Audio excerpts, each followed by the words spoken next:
Assalamualaikum warahmatullahi wabarakatuh. Halo semuanya, kembali lagi bersama saya dalam pembelajaran seni budaya dan alhamdulillah sekali saya senang sekali bisa kembali lagi membimbing kalian dalam pembelajaran ini. Dan bagaimana kabarnya? Mudah-mudahan kita saling selalu mendoakan agar kita senantiasa diberikan sehat walafiat oleh Allah Subhanahu wa taala. Dan pada kesempatan hari ini adalah pembahasan berkelanjutan dari rentetan materi yang kemarin saya sampaikan berkenaan dengan lukisan. Jadi kemarin kita membahas tentang lukisan, jenis-jenis lukis, dan pada kesempatan hari ini kita akan membahas tentang tema lukisan. Dan sebelum kita mulai, saya akan kembali menyampaikan tentang atau mengingatkan kepada kalian. Jadi buku seni budaya ini sudah saya kirimkan lewat WhatsApp dan kalian juga bisa mendownloadnya di internet karena ini gratis ya. Silahkan saja kalian buka. Kalau misalnya kalian memang belum mendapatkannya, saya juga akan kirimkan linknya di bawah di deskripsi. Kalian bisa klik saja di situ. Kemudian perlu kalian ketahui juga bahwa untuk channel ini, jadi jangan sampai kalian lupa. Kalau kemarin kan channelnya itu tulisannya itu huruf kecil ya, satapuannya itu huruf kecil, sekarang satapuannya itu huruf kapital semua. Jadi jangan sampai terbalik atau misalkan kalian menemukan satapuan yang memang bukan tulisannya yang huruf besar. Jadi sekarang tulisannya huruf besar. Nah, di kesempatan kali ini tadi saya sudah sampaikan bahwa kita akan eh, melihat atau mempelajari tentang tema lukisan ya. Jadi di kesempatan yang lalu kita membahas tentang aliran-aliran lukisan. Nah, sekarang kita masuk ke temanya. Tema itu apa? Nah, ini. Jadi beberapa lukisan kita bisa identifikasi, kita bisa klasifikasi berkenaan dengan ini lukisan siapa, tekniknya seperti apa dan sebagainya. Dan kita masuk kepada temanya. Temanya itu seperti apa sih? Yang pertama itu ada temanya itu manusia dengan dirinya sendiri. Maksudnya adalah gini. Jadi tema itu adalah sebuah gagasan dari seorang pencipta, dari seorang kreator, dari seorang yang memang dia memiliki jiwa seni, kemudian dia memiliki keresahan-keresahan dirinya, atau misalkan dia ingin mengekspresikan apa yang ada dalam dirinya gitu, dalam jiwa hayalnya. Jadi dia ingin mengekspresikan dan itu mempengaruhi apa yang dia ciptakan. Jadi kondisi dirinya, kondisi sang kreator itu dan keinginan sang kreator itu apa membuat sesuatu yang akan mempengaruhi apa yang dia buat gitu. Dan eh, kita mulai yang nomor pertama. Jadi yang pertama itu manusia dengan dirinya. Artinya seorang pelukis, seorang kreator ini dia melukis dirinya sendiri. Sebenarnya ini banyak banyak sebenarnya kalau misalkan kita bisa contohkan dengan keadaan sekarang. Misalnya kita itu sekarang banyak sekali orang yang selfie gitu. Banyak orang yang selfie artinya dia memasang foto, dia memotret dirinya, kemudian dia selfie, kemudian dia ekspresikan, dia kirim-kirimkan ke sosial media. Mungkin itu salah satu dasarnya. Jadi seseorang ingin mengekspresikan dirinya dengan bentuk dirinya, dengan wajah dirinya. Itu salah satunya mungkin. Tetapi jauh daripada itu, jadi seni lukis ini, contohnya misalkan di sini ada potret diri karya Basuki Abdullah. Jadi ini salah satu contohnya. Di seni rupa merupakan salah satu media yang dapat digunakan untuk menuangkan gagasan atau ide dari seseorang. Untuk mengungkapkan cita rasa keindahan, manusia mewujudkan lewat media ekspresi. Di dalam pengungkapan tersebut, kadang seorang menggunakan potret dirinya sendiri sebagai objek lukisannya itu. Jadi dia mengekspresikan di apa sesuatu yang ada dalam dirinya. Salah satunya adalah dengan bentuk dirinya. Karena misalnya, oh saya tidak mau menggunakan wajah orang lain, saya tidak mau menggunakan model ini, tapi saya ingin wajah saya aja yang menjadikan bentuk apa namanya wakil dari perasaan saya gitu.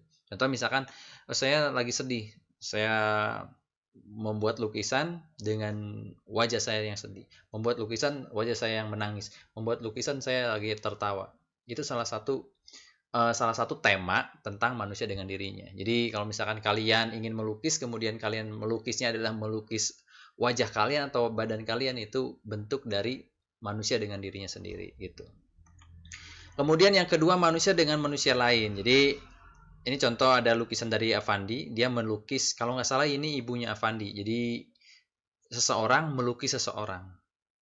Misalkan atau saya melukis orang lain, saya melukis istri saya melukis ibu saya melukis teman saya melukis bahkan mungkin musuh saya atau gimana pun itu.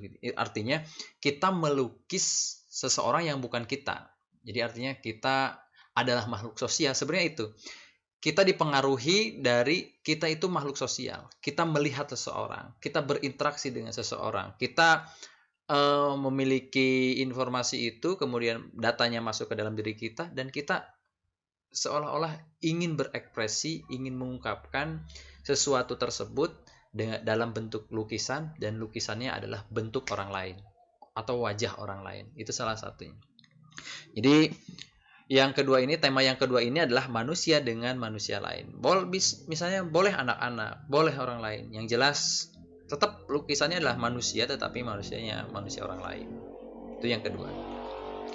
Yang ketiganya, manusia dengan alam sekitar. Nah, jadi kita tidak bisa terlepas daripada lingkungan kita. Kita tidak bisa terlepas dari alam yang memang kita jejaki. Kita sudah pernah ke gunung, kita sudah pernah ke pantai, kita sudah pernah ke ladang, ke sawah, ke bukit, ke sungai, ke manapun itu, atau misalkan ke tempat-tempat perkantoran dan sebagainya. Dan kita tidak bisa lepas daripada itu. Itu alam benda. Kita juga tidak bisa terlepas daripada alam-alam yang hidup. Misalnya makhluk hidup yang lain. Kita pernah berdiam di pohon, kita pernah bermain dengan bebek, ayam. Itu menjadi bahan buat kita, referensi buat kita untuk bisa mengekspresikan bahwa oke, saya suka nih dengan benda ini dan saya punya keinginan untuk menciptakan ini. Saya melihat ini, kemudian saya ingin sekali mengekspresikannya dengan ini gitu. Lukisan-lukisan kita dipengaruhi oleh alam sekitar, dan itu menjadi salah satu tema dari lukisan. Contoh di sini misalkan ada lukisan tema manusia dengan alam sekitarnya karya Basuki Abdullah. Ini masih Basuki Abdullah yang dia menggambar 3 ekor kuda yang sedang melakukan kegiatan aktivitas. Jadi ini manusia dengan alam sekitar, salah satunya alam hewan. Kemudian manusia dengan alam benda. Ya, alam benda di sekitar kita memiliki keunikan sendiri bagi para pelukis, sehingga menjadikan benda-benda tersebut menjadi objek lukisannya. Keunikan benda-benda tersebut ada yang berbentuk silindris, kubustis, organis, atau berbentuk bebas. Bentuk benda tersebut seperti gelas, cangkir, kendi, teko, dan lain-lain gitu. Jadi alam-alam benda ini bisa menjadi objek, dan ini masuk pada tema yang keempat. Kemudian yang kelimanya ada manusia dengan aktivitasnya. Jadi manusia tadi kembali satu, kita tidak bisa lepas dari kita bahwa kita makhluk sosial. Kemudian kita juga tidak bisa terlepas dari alam sekitar. Kita juga tidak bisa terlepas dari alam benda. Dan kita tidak bisa terlepas daripada itu semua yang mengharuskan kita untuk beraktivitas di luar, beraktivitas di dalam. Nah, ini menjadi salah satu tema dalam melukis, dalam menciptakan sesuatu. Contoh misalkan kita pernah berkeliling ke pasar.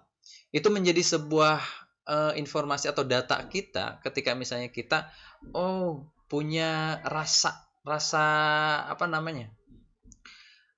yang tergugah, sehingga saya pengen nih melukiskan tentang keadaan pasar. Saya ingin melukiskan tentang keadaan di kereta, kejadian-kejadian di kereta, atau aktivitas-aktivitas yang ada di sekolah, atau mungkin pekerjaan-pekerjaan yang ada di sawah saya lukiskan seperti itu. Jadi aktivitas-aktivitas semacam itu menjadi daya tarik seorang pelukis untuk menciptakan sebuah karya yang itu akan menjadi nilai buat dirinya gitu. Kemudian yang keenamnya, yang terakhir, manusia dengan alam khayal. Ini yang sangat unik gitu. Jadi artinya selain daripada kita memang dipengaruhi tadi yang sifatnya nyata, yang sifatnya kelihatan, kemudian bisa diraba dan lain sebagainya, ternyata kita memiliki sisi lain daripada diri kita, yaitu kita memiliki daya khayal, kemudian imajinasi, atau pikiran-pikiran yang di luar daripada